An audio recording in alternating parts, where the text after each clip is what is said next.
Hi friends, it's Ryan Hembree here coming to you from Menorah Park in Ontario, Canada. And in this video, we're going to be looking at the book of Isaiah, and in particular, the structure of it, because some see it as a miniature version of the entire Bible. So grab your Bible and let's go.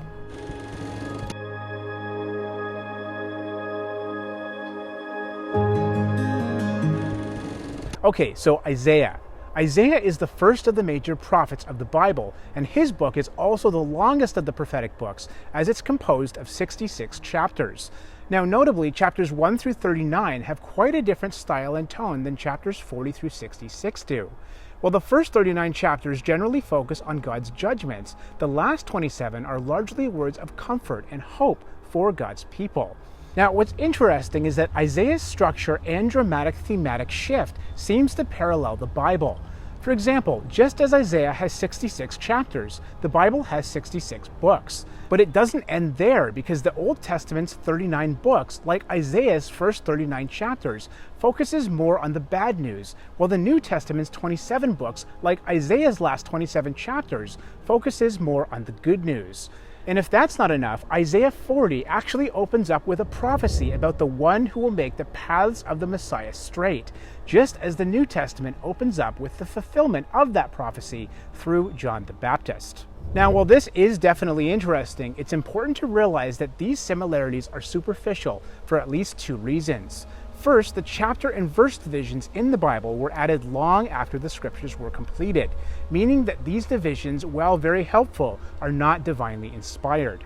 In fact, the chapter divisions were created around AD 1227 by Stephen Langdon and were first used in Wycliffe's Bible, completed in 1382. And the verse divisions were created even later.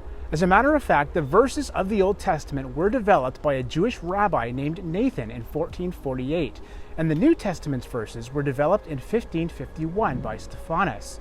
His divisions were first used in the Greek New Testament, published in 1551, and were used again in a French Bible in 1553. And the very influential Geneva Bible from the 16th century was the very first Bible to include both chapter and verse divisions for both Old and New Testaments. Now, the second reason that the structural similarities between Isaiah and the Bible are superficial is that there are different ways of counting the Old Testament books. For instance, what Christians count as 39 books, Jews count as only 22, or sometimes 24, even though the content is exactly the same. And the reason for the differences is because Jews consider two-volume works, such as Samuel, Kings, and Chronicles, to be one. Jews also combine the 12 minor prophets into one book, as well as Jeremiah with Lamentations and Ezra with Nehemiah.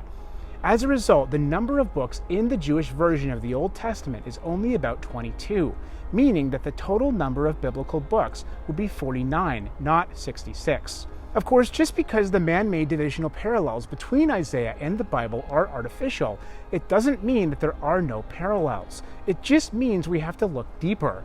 As one scholar puts it, the book of Isaiah manages to contain in its 66 chapters virtually the whole of biblical theology, from God's transcendence through creation and redemption to the final destiny of the cosmos.